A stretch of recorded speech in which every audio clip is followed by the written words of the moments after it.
Hi students, ఈరోజు మనం simple ఇంట్రెస్ట్కి సంబంధించినటువంటి బేసిక్ కాన్సెప్ట్ అండ్ ప్రాబ్లం చూద్దాం.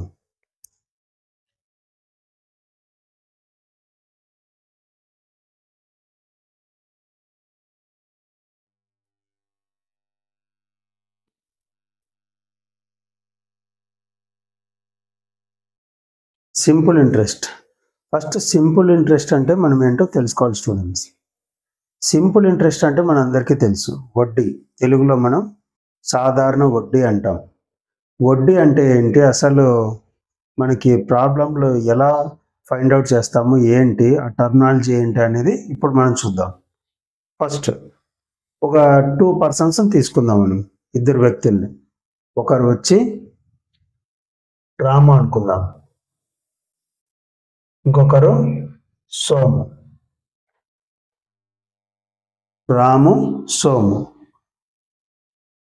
ఈ ఇద్దరు వ్యక్తులు ఉన్నారు కదా. ఇందులో సోము అనే వ్యక్తి రాము దగ్గరికి వెళ్ళి అతని అవసరాల నిమిత్తం ఒక 1000 రూపాయలు అడిగాడు అనుకుందాం. సోము వెళ్ళి రాముతో 1000 రూపాయలు అప్పు చేశాడు. ఎంత? 1000. అంటే 1000 రూపాయలు ఇప్పించుకున్నాడు, తిరిగి మళ్ళీ ఇచ్చేస్తాను అని. ఎంత ఇప్పించుకున్నాడు? 1000 రూపాయలు. ఎవరు ఇచ్చారు? రాము ఇచ్చాడు సోముకి. ఎంత ఇచ్చాడు? 1000 రూపాయలు ఇచ్చాడు. ఇస్తూ రాము ఏం చెప్పాడంటే, నేను నీకు ఊరికనే ఇవ్వట్లేదు, నాకు వడ్డీ కావాలి, నెల నాకు మంత్లీ నువ్వు 2 రూపీస్ వడ్డీ, 2% నాకు వడ్డీ ఇవ్వాలి అని కండిషన్ పెడతాడు. ఆ కండిషన్కి సోము ఒప్పుకుంటాడు. రాము ఏం చెప్పాడు, నువ్వు నెల నాకు 2 రూపాయలతో అంటే 2%తో నాకు నువ్వు వడ్డీ కట్టాలి అని చెప్పాడు. ఎంత? 2%.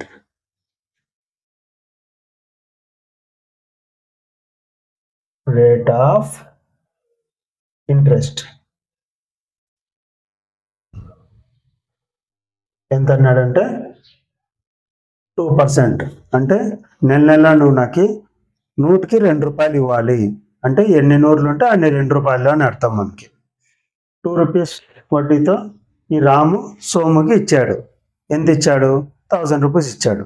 ఇప్పుడు మనం చేయాల్సిన పని ఏంటంటే, సోముకి ప్రతి నెల వడ్డీ కడుతూ ఒకరోజు ఏమైందంటే సోముకి డబ్బులు వచ్చాయి. డబ్బులు రావడం వల్ల అప్పు తీర్చేద్దామని చెప్పి సోము ఏం చేశాడంటే రాముకి డబ్బులు ఇచ్చేశాడు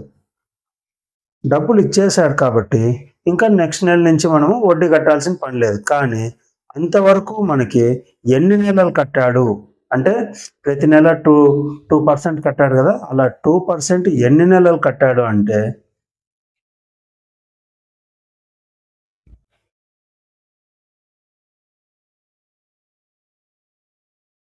8 months కట్టాడు. అంటే 8 నెలలు కట్టాడు. ఎంత పర్సెంట్తో? 2%తో 8 months కట్టాడు. ఇప్పుడు మనం చేయాల్సిన పని ఏంటంటే, సోము మొదట 1000 రూపాయలు ఇప్పించుకున్నాడు. దాని తర్వాత 8 నెలల పాటు 2% వడ్డీతో రాముకి అమౌంట్ చెల్లించాడు. మళ్ళీ లాస్ట్లో ఏం చేశాడు? 1000 రూపీస్ కూడా తిరిగి ఇచ్చేశాడు. ఇప్పుడు మన క్వశ్చన్ ఏంటంటే, మొత్తం మీద ఈ సోము అనే వ్యక్తి రాముకి టోటల్గా ఎంత ఇచ్చాడు? అప్పు తీసుకున్నప్పటి నుంచి తీర్చేంత వరకు ఎంత మనకి తీర్చాడు, ఎంత ఇచ్చాడు అని మనం ఫైండ్ అవుట్ చేయాలి. అవి ఫైండ్ అవుట్ చేయాలంటే మనం ఈ కథ అంతా విన్నాం కదా. ఇద్దరు వ్యక్తులు ఉన్నారు. ఒక వ్యక్తి ఇంకో వ్యక్తితో 1000 రూపీస్ ఇప్పించుకున్నాడు. ఎంతతో? 2%తో ఇప్పించుకున్నాడు. ఎంత టైంలో తీర్చాడు? 8 monthsలో తీర్చాడు. మనకి ఈ స్టోరీ అయిపోయింది కదా. ఈ స్టోరీ పక్కన పెట్టండి.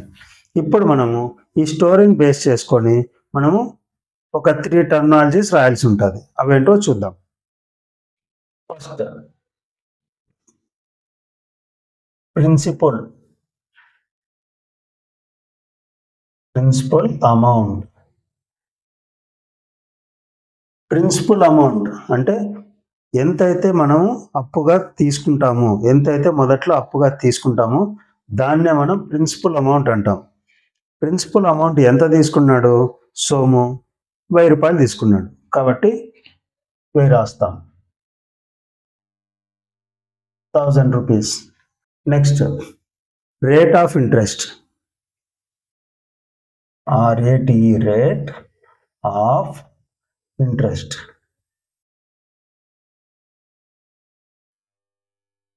Rate of interest ఎంత? 2%.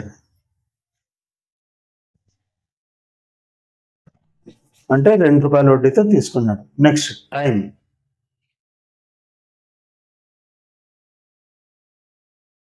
ఎంత కాలానికి తీర్చేశాడు? 8 నెలలు తీర్చేశాడు.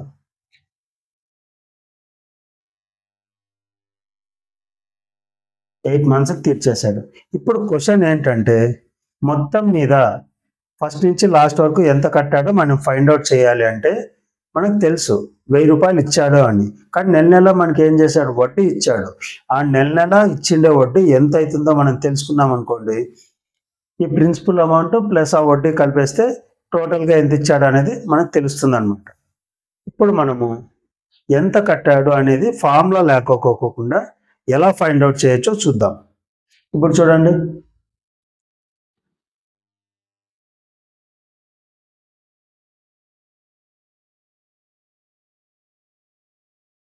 మనం ఏం చెప్పాము? 100కి ₹2 అన్నాం. అంటే ₹100కి ₹2 వడ్డీ అని. ఎంత? 2%. 2%, 100కి ₹2 వడ్డీ. మొత్తం మనకు అమౌంట్ ఎంత తీసుకున్నాడు? 1000 రూపీస్ తీసుకున్నాడు. 1000 అంటే 1000లో ఎన్ని హండ్రెడ్స్ ఉన్నట్ల? 10 హండ్రెడ్స్ ఉన్నట్ల.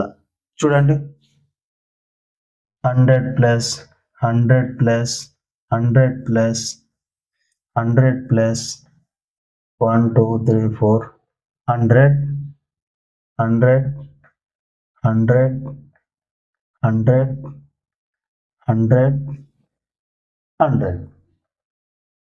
ఇట్లా చూడండి, ఇక్కడ మొత్తము 1 2 3 4 5 6 7 8 9 10 మొత్తం 1000 ఉంది. ఇక్కడ 100 200 300 400 500 6 7 8 9 10. అంటే ఈ 10 హండ్రెడ్స్ కలిపితే మనకి ఎంత అవుతుంది? 1000 అవుతుంది. అంటే మొత్తం మీద ₹2 మనము ఎన్ని కూడాలి? 10 కూడాలి. 2 2 2 2 అట్లా 2 2 ప్లస్ 2 ప్లస్ 2 అంటే మొత్తం మనకు 20 అవుతుంది.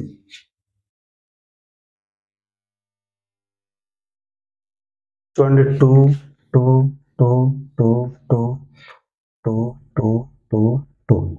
చూడండి, మొత్తం 100కి ₹2 అన్నాడు కాబట్టి మొత్తం ఎన్ని 100లు ఉంటాయి అండి? ₹2 వేసుకుంటే ₹1000కి ₹20 ఇంట్రెస్ట్ అయింది. అంటే నెల నెల సోము ఎంత కడుతున్నాడు? ₹20 కడుతున్నాడు. ఇప్పుడు నేను చెప్పే విషయం ఏంటంటే మొత్తం ఎన్ని నెలలు కట్టాడు? 8 నెలలు కట్టాడు. 8 నెలలు కట్టాడు కాబట్టి 8 నెలలకి మనం కౌంట్ చేయాలి. ఇప్పుడు ఒక నెల అంటే 20, 8 నెలల కంటే 20లో 8 వేసుకోవాలి. 20 ప్లస్ 20 ప్లస్ 20 ప్లస్. మనకు తెలుసు ఈ అన్ని సార్లు ప్లస్ ప్లస్ చేసే బదులు ఒకసారి ఇంటూ చేస్తే సరిపోతుంది. 20 ఇంటూ ఎన్ని నెలలు? 8 నెలలు. ఎంత అయింది? 8 2 16. ఒక 0 అంటే ₹160 కట్టాడు. సోము ఎవరికి కట్టాడు? రాముకి. ఎంత కట్టాడో తెలిసిపోయింది. ఇంకా ప్రిన్సిపల్ అమౌంట్ ఎంత? 1000. మొదట్లో ఇప్పించుకున్నది ఎంత? ₹1000 ఇప్పించుకున్నాడు. ₹1000 అదనంగా ఎంత కట్టాడు? ₹160 కట్టాడు. అంటే అప్పుడు మనం total is equal to 1000 plus 160. ఎంత అయింది అప్పుడు? 1000 ప్లస్ 160 1160. అంటే 1160 రూపీస్ అయింది. ఇంత టోటల్ పే చేశాడు. సోము రాముకు పే చేశాడు. ఇప్పుడు మనము ఇది ఫార్ములా లేకోకుండా చెప్పాము. మనం ఏం చెప్పాము? ఫార్ములా లేకోకుండా చెప్పాము 160 అయింది అని. ఇప్పుడు ఫార్ములా వేసుకొని చెప్దాం. ప్రతిసారి మనము 1000కి 2 2 2 అట్లా యాడ్ చేసుకుంటే మన టైం ఎంత వేస్ట్ అవుతుంది. కాబట్టి మనం ఫార్ములా ప్రకారంగా చేస్తే చాలా ఈజీగా సింపుల్గా స్టెప్ బై స్టెప్ చేయొచ్చు. అది ఎలాగో చూద్దాం.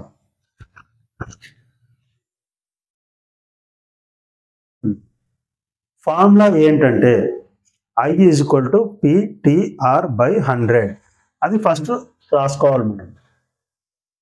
I is equal to PTR by 100. Interest ఇది చూడండి 160 వచ్చింది కదా, దీన్నే మనము ఐ అంటున్నాం ఇంట్రెస్ట్ అని. పి అంటే ప్రిన్సిపల్, టీ అంటే టైం, ఆర్ అంటే రేట్ ఆఫ్ ఇంట్రెస్ట్. ఈ టర్మినాలజీస్ మనము క్లియర్గా ఐడెంటిఫై చేయాలి. స్టూడెంట్స్ బాగా గుర్తుపెట్టుకోండి. ఐ అంటే ఇంట్రెస్ట్, నెల నెల ఎంత కడుతున్నాడు అని. పి అంటే ప్రిన్సిపల్, మొదట్లో ఎంత తీసుకున్నాడు. టీ అంటే టైం, ఆ అప్పు తీర్చడానికి ఎంత టైం పట్టింది. ఆర్ అంటే rate of interest, rate of interest అంటే నెల నెల ఎంత పర్సెంటేజ్తో వడ్డీ కడుతున్నాడు అనేది ఆర్. ఇప్పుడు చూడండి మనకి తెలిసిపోయింది. మనం ఇదంతా చేసే బదులు ఇట్లా పెట్టుకొని ఈ ఫార్ములా అనేది సబ్స్టిట్యూట్ చేస్తే చాలా ఈజీగా వస్తుంది. చూడండి, I is equal to P ఎంత 1000, టీ ఎంత 8, రేట్ ఆఫ్ ఇంట్రెస్ట్ ఎంత 2 by 1000 into 8 into 2 by 100. ఒక జీరో ఒక జీరో ఒక జీరో ఒక జీరో, ఎంత మిగిలింది 10 into 8 into 2. 10 is 80, 82 is 160. అట్లా లేదనుకుంటే 10 2 is 20, 20 is 160. ఎట్లయినా ఒకటే. చూడండి చాలా సింపుల్గా అయిపోయింది. మనం ఈ ఫార్ములా అనేది కంపల్సరీగా గుర్తుపెట్టుకోవాలి. I equal to PTR by 100 అని. కొన్నిసార్లు ఏం చేస్తాడంటే, ఇది ఫస్ట్ ప్రాబ్లం అనుకుందాం. కొన్నిసార్లు ఏం చేస్తాడంటే ఐ ఇస్తాడు, టీ ఇస్తాడు, ఆర్ ఇస్తాడు, పి ఇవ్వడు, కనుక్కోమంటాడు. అంటే మనము మొత్తం ఫోర్ ఉన్నాయి కదా, మనము తెలుసుకోవాల్సినవి పిటిఆర్ అలాగే ఐ, ఇవన్నీ కనుక్కోవాలి కదా మనం. ఇందులో మనము ఏమన్నా 3 ఇచ్చి ఇంకోటి కనుక్కోమంటాడు. కాబట్టి మనం ఏం చేయాలంటే ఫార్ములాని ఇది గుర్తుపెట్టుకుంటే మిగతా టర్మినాలజీస్ ఈజీగా రాయొచ్చు. చూడండి, ఫర్ ఎగ్జాంపుల్ పి కనుక్కోమన్నాడు అనుకోండి, సెకండ్ ఫార్ములా రాసుకుందాం. పి ఈజ్ ఈక్వల్ టు, చూడండి పి ఇక్కడే ఉంటుంది, 100 ఈ పక్కకు పోతే ఏమవుతుంది, ఇది డివైడ్ చేస్తుంది, ఆ పక్కకు పోతే ఇంటూ చేస్తుంది. ఐ ఇంటూ 100 బై, ఈ రెండు ఇక్కడ ఇంటూ చేస్తున్నాయి, ఆ పక్కకు పోతే టిఆర్. నెక్స్ట్ థర్డ్ ఫార్ములా చూడండి, ఇప్పుడు పి అయిపోయింది. Next T is equal to same I into 100, ఈ 100 ఆ పక్కకు పోతుంది, ఇంటూ చేస్తుంది, బై మిగిలినటువంటివి పిఆర్. నెక్స్ట్ ఫోర్త్ ఫార్ములా ఇక్కడ. నెక్స్ట్ ఆర్ ఉంది, ఆర్ కనుక్కోమంటే మనం ఏం చేస్తాం, ఐ ఇంటూ 100 బై, ఇప్పుడు మిగిలినటువంటివి పిటి. ఇలా మనకి 3 ఇచ్చి ఒకటి కనుక్కోమంటే ఫార్ములాని మనం తిప్పేసి రాస్తే సరిపోతుంది. ఒక్కటి గుర్తుపెట్టుకుంటే 3 ఫార్ములాస్ ఈజీ గుర్తుపెట్టుకోవచ్చు, రాసేయచ్చు. అంటే by 1 get 3, okay, by 1 get 3. చూడండి బాగుంది కదా. ఇప్పుడు వీటిని బేస్ చేసుకొని ఆన్సర్స్ కరెక్ట్ వస్తాయో లేదో చూద్దాం. ఫస్ట్ ప్రిన్సిపల్ కనుక్కోమన్నాడు. సెకండ్ ప్రాబ్లం కదా, P is equal to I ఎంత వచ్చింది మనకి 160 వచ్చింది. 160 ఇంటూ 100 అలాగే పెట్టుకుంటాం. 100 బై ఎంత, టైం వచ్చి మనకి 8 months. 8 into rate of interest ఎంత 2. చూడండి 8 1s are 8, 8 2s are 16, 0 అట్లే ఉంటుంది. 2 1s are 2 10s are, ఎంత వచ్చింది 10 ఇంటూ 100 1000. చూడండి పి యాస్టీస్గా వచ్చింది కదా, పి ఇక్కడ 1000 ఇక్కడ 1000 వచ్చింది కాబట్టి second problem correct. Third problem చూద్దాం. ఏమొచ్చింది? టీ టైం ఫార్ములా ఏంటి? I into 100. I అంటే 160 ఇంటూ 100 బై టీ అంటే ఎంత? 1000 ఇంటూ R అంటే ఎంత? 2. ఇప్పుడు చూడండి ఇక్కడ 0 ఇక్కడ 0 ఇక్కడ 0 ఇక్కడ 0 ఇక్కడ ఒక 0 ఇక్కడ 0 క్యాన్సిల్ అయింది. ఇక్కడ ఎంత? 2 1s are 2 8s are అంటే ఎంత వచ్చింది ఆన్సర్? 8. 8 అంటే 8 months. నెక్స్ట్ ఫోర్త్ ప్రాబ్లం ఏంటి? రేట్ ఆఫ్ ఇంట్రెస్ట్ కనుక్కోమంటే ఒకవేళ R is equal to I అంటే 160 ఇంటూ 100 అంటే 100 అలాగే పెట్టే బై PT. P అంటే 1000, T అంటే 8 months. 8 వచ్చింది కదా.